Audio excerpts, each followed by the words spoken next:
Veranda Race Coaching Institute for Banking and Government Jobs.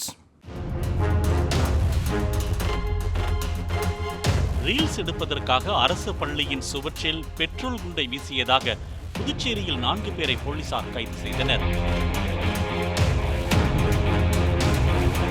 விடுமுறை நாளில் அரசூரில் உள்ள துவக்க பள்ளிக்குள் நுழைந்த 4 பேர் கொண்ட கும்பல் மது அருந்திவிட்டு காலி பாட்டிலில் பெட்ரோலை நிரப்பி வீசிய போது பயங்கர சத்தத்துடன் அது வெடித்ததாக அருகில் இருந்தவர்கள் கொடுத்த தகவலை தொடர்ந்து போலீசார் அங்கு விரைந்து சென்று கைது நடவடிக்கை மேற்கொண்டுள்ளனர்.